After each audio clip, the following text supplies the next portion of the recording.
The following message is by Pastor John Piper. More information from Desiring God is available at www.desiringgod.org. Pastor John is beginning a series of 3 sermons on prayer as modeled by Daniel. And so I invite you to turn to Daniel chapter 6, verses 1 to 13. It pleased Darius to set over the kingdom 120 satraps to be throughout the whole kingdom, and over them 3 presidents, of whom Daniel was one, to whom these satraps should give an account, so that the king might suffer no loss. Then this Daniel became distinguished above all the other presidents and satraps, because an excellent spirit was in him, and the king planned to set him over the whole kingdom. Then the presidents and the satraps sought to find a ground for complaint against Daniel with regard to the kingdom. But they could find no ground for complaint or any fault, because he was faithful, and no error or fault was found in him. Then these men said, "We shall not find any ground for complaint against this Daniel, unless we find it in connection with the law of his God." Then these presidents and satraps came by agreement to the king and said to him, "O King Darius, live forever. All the presidents of the kingdom, the prefects and the satraps, the counselors and the governors, are agreed that the king should establish an ordinance and enforce an interdict, that whoever makes petition to any god or man for 30 days, except to you, O king, shall be cast into the den of lions. Now, O king, establish the interdict and sign the document, so that it cannot be changed according to the law of the Medes and the Persians, which cannot be revoked." Therefore King Darius signed the document and interdict. When Daniel knew that the document had been signed, he went to his house, where he had windows in his upper chamber open toward Jerusalem. And he got down on his knees 3 times a day and prayed and gave thanks before his God, as he had done previously. Then these men came by agreement and found Daniel making petition and supplication before his God. Then they came near and said before the king concerning the interdict, "O king, did you not sign an interdict that any man who makes petition to any god or man within 30 days except to you, O king, shall be cast into the den of lions?" The king answered, "The thing stands fast according to the law of the Medes and Persians, which cannot be revoked." Then they answered before the king, "That Daniel, who is one of the exiles from Judah, pays no heed to you, O king, or the interdict you have signed, but makes his petition 3 times a day." The name Daniel has 3 syllables. You pronounce it Daniel. And each one of those syllables in Hebrew has a meaning. Dan means judge. The little E sound in the middle is the Hebrew word for my. And El is the Hebrew word for God. And therefore the name Daniel means God, my judge. Or God is my judge. And it's a great thing to have a name to live up to have a name to grow into. And Daniel, probably more than anybody else in the Bible, has a name with meaning that he grew into and he lived out. God is my judge, no man. God is my judge, not Nebuchadnezzar. To God I will give an account, not to Nebuchadnezzar, not to Belshazzar, not to Darius. God alone is my judge. My name is Daniel. He's a remarkable man in Scripture, and we want to hold him up for his testimony to us this morning. He lived out this God-saturated, God-drenched perspective on the world in the way he ate, in the way he interpreted dreams, in the way he wrote his book, in the way he prayed. Take the way he wrote his book, for example. This will give us a little background to how we come to chapter 6. Back in chapter 1, if you want to look at it with me, in chapter 1, verse 2, The situation is given us here. It's about 586 BC, and Nebuchadnezzar has swept into Palestine and has taken captive Israel. And here are the words that Daniel uses to describe this. And the Lord gave Jehoiakim, king of Judah, into his hand. Just like that. Like you get a Christmas present you don't like, you take it back to Rosedale, and you put it in your hand and you give it back. The Lord just took this king and he handed him back. Just handed him back. He doesn't got him in his hand like a nut or like a marble.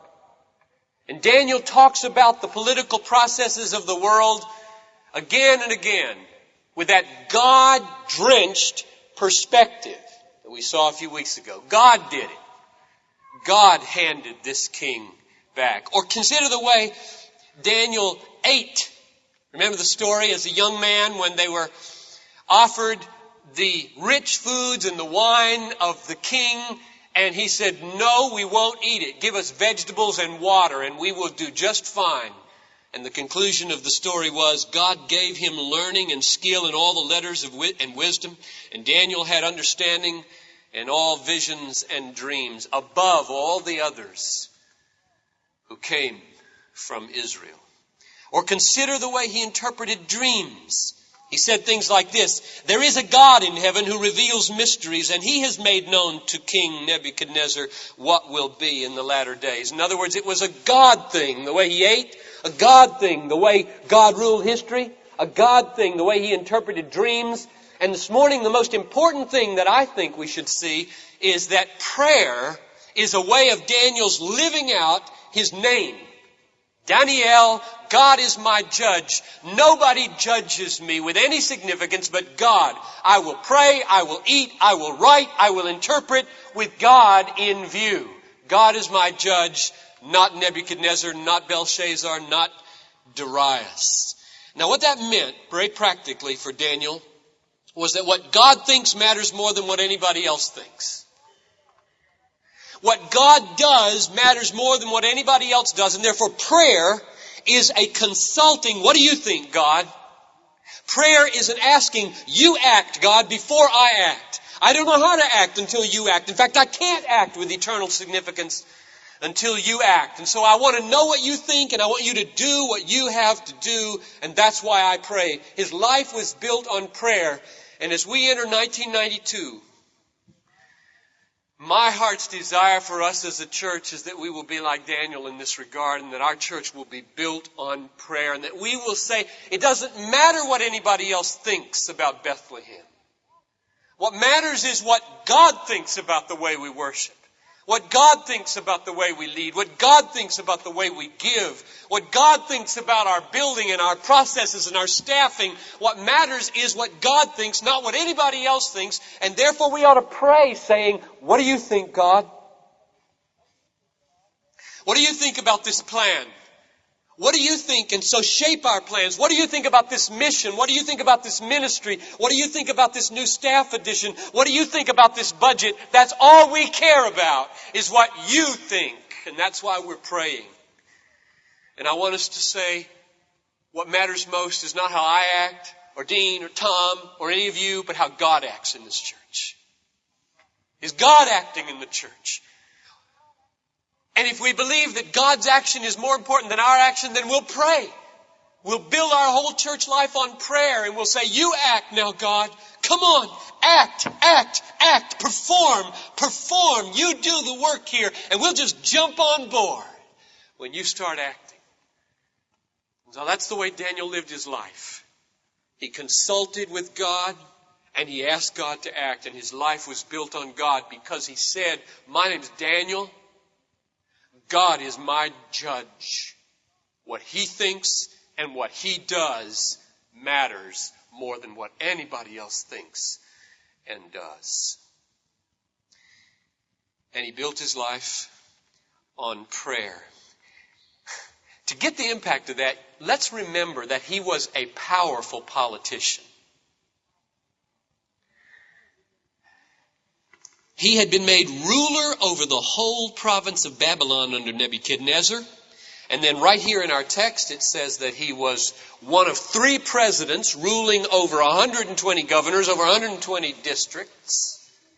This man was a busy, public, secular man of affairs. And sometimes we get the mentality in our heads that prayer is something for monks.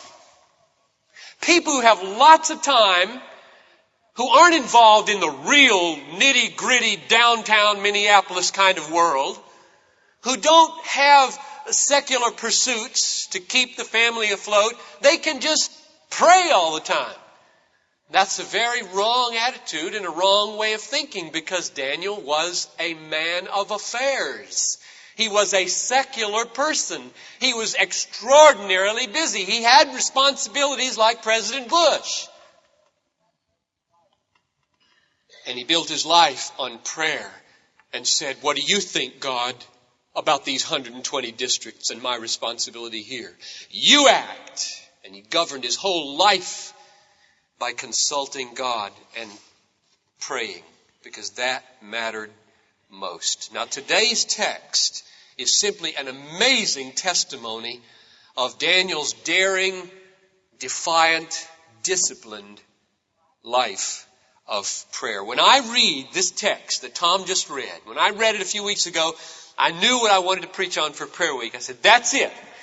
When I read it, I was just filled to overflowing with desire to be like Daniel, to be courageous, to be daring in my prayer life, to be defiant, if necessary, against powers that be, whether demonic or worldly, and to be disciplined. I don't want to be a jellyfish. Do you want to be a jellyfish? How many want to be a jellyfish? Raise your hand. Good. Oh, well, she'll know better later.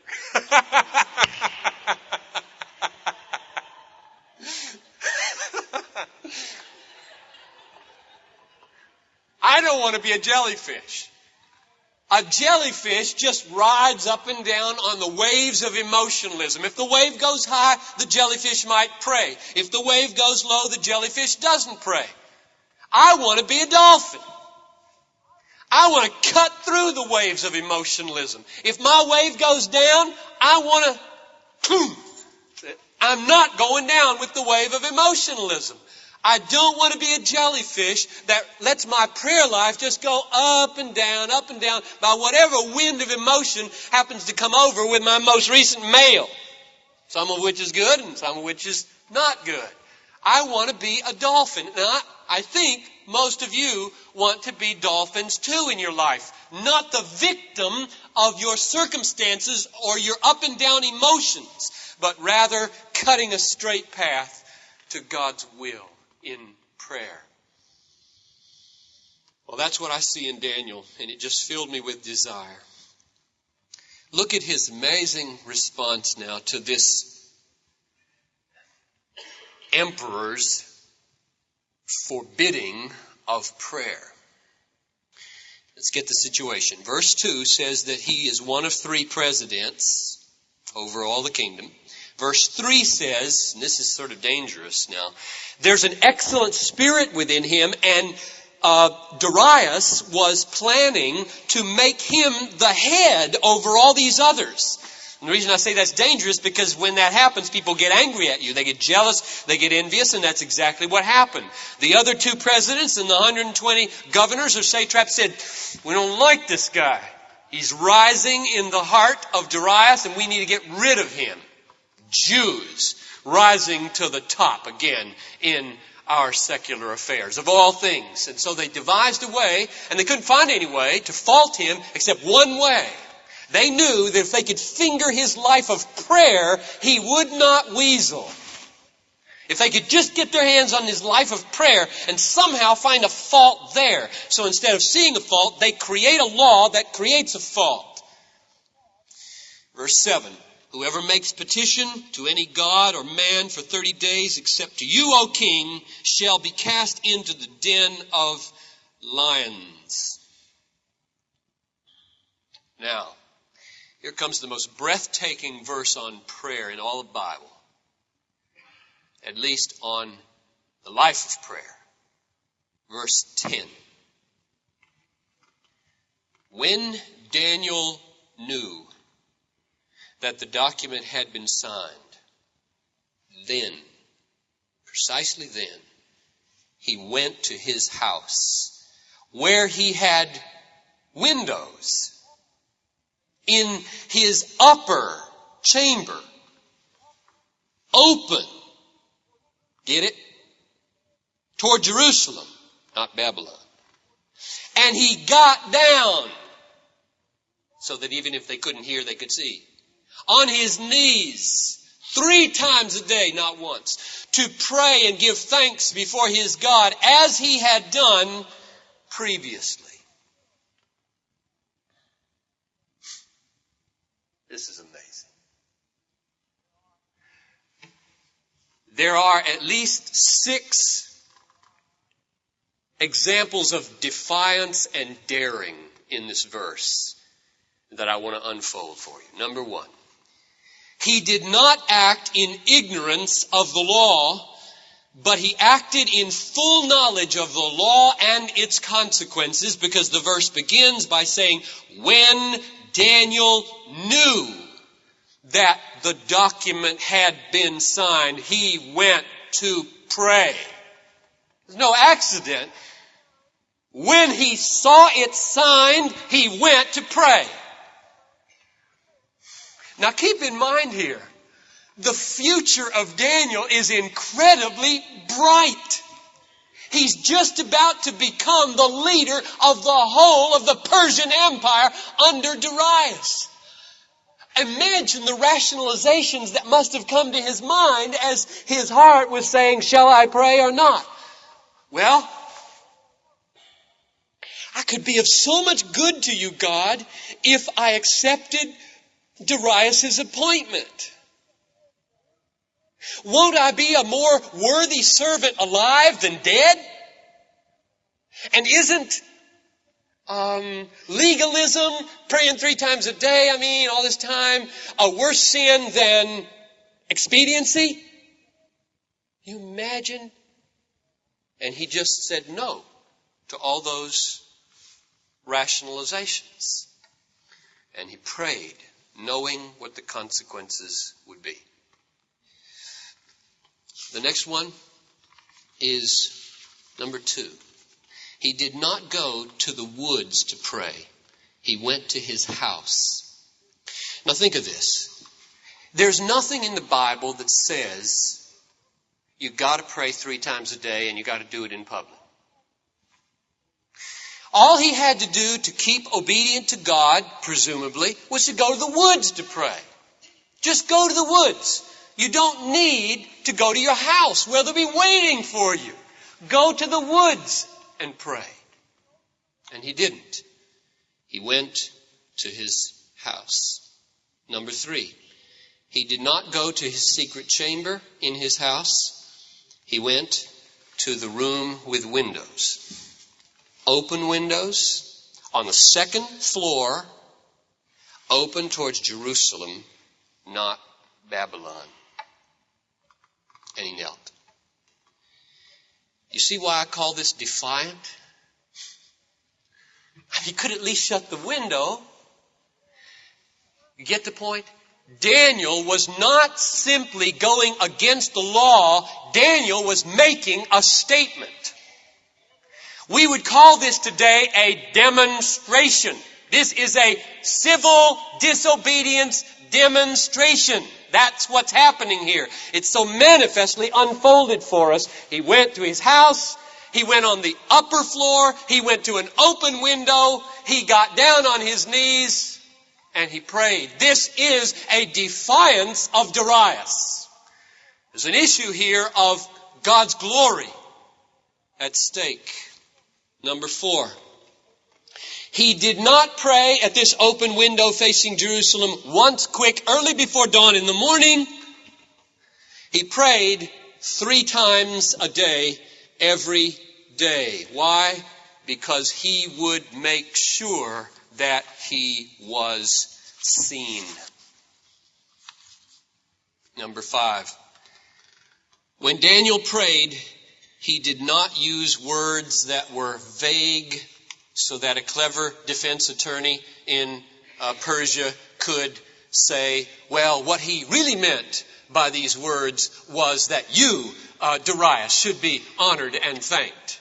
Rather, it says he gave thanks before his God. Not to Darius, not to the gods of the Medes and Persians, but to the God of Abraham, Isaac, and Jacob. And finally, number 6, he did not change his way of praying when the law arrived. He went and he did what he had previously done, it says at the end of verse 10.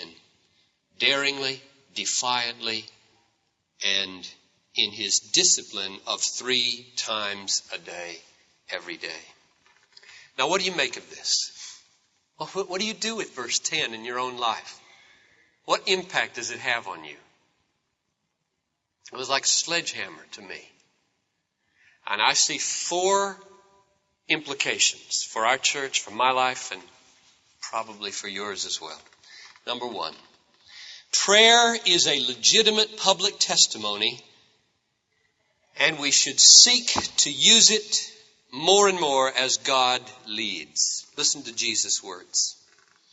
When you pray, you must not be like the hypocrites, for they love to stand and pray in the synagogues and at the street corners, that they may be seen by men. Truly I say to you, they have their reward. But when you pray, go into your closet and shut the door and pray to your Father who is in secret, and your Father who sees in secret will reward you. Now, is that an indictment of Daniel, who went before the open window on the 2nd floor 3 times a day and knelt? I don't think it is. Jesus was not warning us against our willingness to suffer. He was warning us against our desire for praise. Daniel's public prayer was about to cost him his life. It was not about to win him kudos in Persia. Jesus was saying not that it's wrong to be seen in prayer, but that it's wrong to want to be seen in order to have the praise of men. Blessed are you when you suffer for righteousness' sake. Blessed are you when you let your light shine and men give glory to your Father in heaven because they see your good deeds. But woe to you when you strategically maneuver yourself into a position where you know you will get lots of pats on the back for your long prayers or your gifts. There's a world of difference between praying in public as a statement of the glory of God that might cost you your life, and standing on the street corners with a trumpet saying, hear ye, I'm about to be pious. In Daniel's context, the word he heard, and just picture yourself in his situation. There is no law in Moses or any of the prophets that says pray before windows with your shutters open on the 2nd floor 3 times a day. There is none. He was not under biblical law to do this. He bowed before the Lord and he said, there's a command not to pray. I usually pray before the window facing Jerusalem. It will cost me my life to do that today. And the Lord said,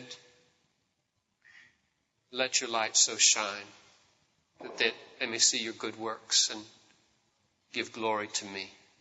And then they'll know what your life is built on.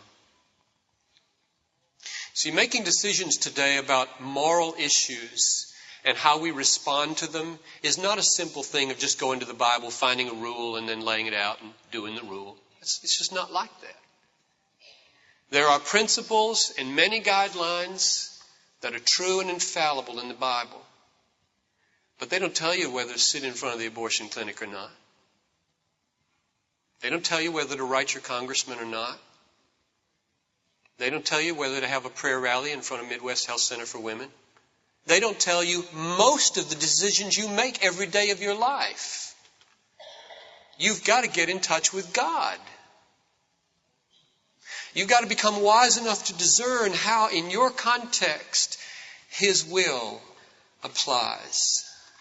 So my first application here is public prayer is a legitimate witness, and we should use it as God leads. Number two, Daniel's prayer was a testimony not just to the glory of the Lord, but to the fact that his life was built on prayer. He was making a statement, not just about God, but about his relationship to God.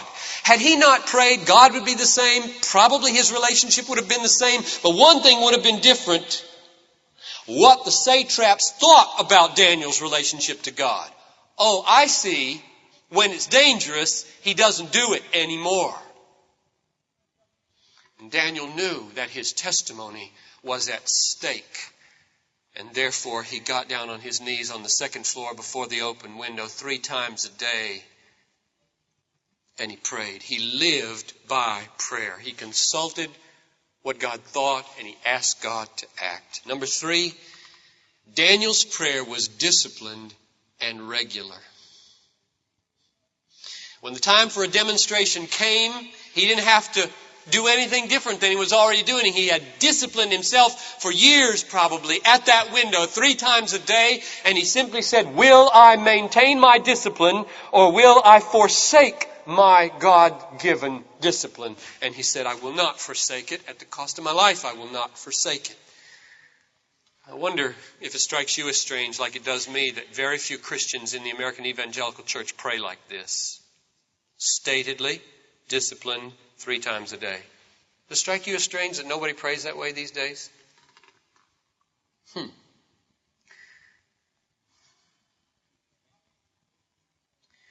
I think there are a lot of people who would say, that's real good, because it shows that we have discovered freedom from legalism. Now, I might believe that. I might believe that if I saw people who did not have Daniel's discipline as powerful in prayer as Daniel was. But I don't believe it. In fact, as I analyze the American evangelical church today, the creeping legalism that I see is not Daniel's disciplined prayer 3 times a day. I do not think spiritual discipline is the Trojan horse in which legalism is making its way into Troy, the church. No way, Jose. We are not in 1,000 years in danger of becoming legalists through spiritual discipline in the American evangelical meet-my-need cushy Christianity. In fact, I think that the kind of legalism that is creeping in today is virtually the opposite of spiritual discipline. It has 2 sides to its coin. On one side is fear. The fear of anything that comes close to sounding or looking like biblical discipline, expressed in sentences like, train yourself in godliness, strive to enter by the narrow gate, take up your cross daily, work out your salvation with fear and trembling. I pommel my body and subdue it. If your right eye offends you, gouge it out. Strive together with me in prayer. Anything that comes remotely close to sounding like such discipline is feared in the new legalism. I can tell by your quietness that you know exactly what I'm talking about.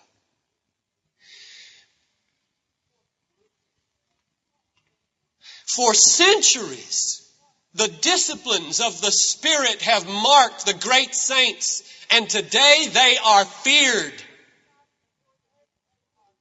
The other side of the coin of the new legalism is a demand for psychologically correct speech. Not politically correct speech. We all know what that is. psychologically correct speech. If you don't use certain language to describe morality, ethics, duty, and the commandments of God that are psychologically correct, you are a defective people helper.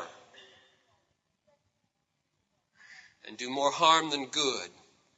Taboo, a new list of taboos in the legalism that I'm talking about. And the new list of taboos is thou shalt not use must, thou shalt not use should, thou shalt not use ought, thou shalt not use warnings like those who do such things shall not enter the kingdom.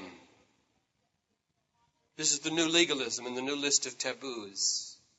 You must not say must.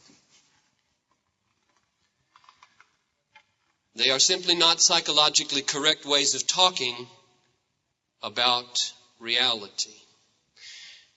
The creeping legalism in the American evangelicalism today, I believe, is not the spiritual discipline of Daniel, who prayed 3 times a day. I urge you to consider whether some of our weakness, rather in cushy, self-indulgent, so-called spontaneous, meet-my-need American Christianity is owing not mainly to bondage to legalistic lists of do's and don'ts, but rather to the fact that we have forsaken biblical discipline. I commend Daniel to you for your consideration. I asked a couple of weeks ago in the Star, could it be that the discipline of Daniel was the reason he had so many powerful, spontaneous encounters with the living God? And the image came to my mind yesterday as I was working on the message of a garden. Could it be that in our lives there's a garden to be tended? And the garden requires discipline. You've got to get out there and plow that garden whether you like it or not. And if you tend your garden, God, in His sovereign and wonderful way, will cause flowers and food spontaneously and freely and powerfully to sprout up in the garden of your discipline. I believe that's the truth. That when we forsake discipline in the name of spontaneity, all we get is bondage to whim. I just hope you'll step back during prayer week of 91 and 2 here at the end of the year and ask, Lord, what new disciplines, Daniel-like, do I need to build into my life? I don't want to be a jellyfish. Jellyfish look like they're free because they're not nailed down and they're not struggling. But they're in bondage to the wind and the waves. Whereas the dolphin, who has to whip his tail, moves where he wants to go and finds his food. The final application is that prayer is more precious than life. Isn't that remarkable? I don't think Daniel knew that he would be saved from the lion's den. Any more than Shadrach, Meshach, and Abednego knew, as they stood before the fiery furnace, that they would be saved when they said, if God does not deliver us, be it known to you, we will not serve your gods. I think that's exactly what Daniel was thinking. If God does not deliver me from the lion's den, be it known to you, O Darius, I will not stop praying 3 times a day before my open window. And so I pray earnestly for you and for me that as we enter 1992 and as we go into this prayer week, we will be able to say this awesome sentence. You will have to take my life if you want to take my prayer. It is a more serious prospect to be prayerless than to lose my life. If you can't say that right now, may the Lord grant you to be able to say it before the week is over.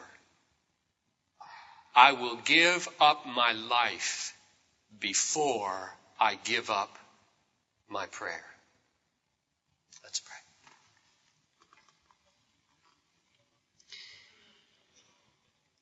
Oh, Father in heaven, I long to be more like Daniel, more courageous, more daring, more defiant if necessary, more disciplined, more God-drenched in my perspective on the world.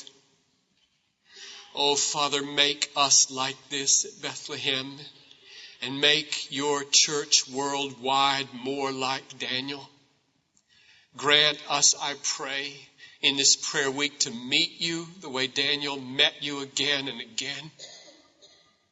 Father, as the prayer teams stand here at the end of the service, ready, anointed, filled with spiritual gifts and faith, draw people out of this congregation to come and ask for help in prayer. You know the needs that the people have brought this morning.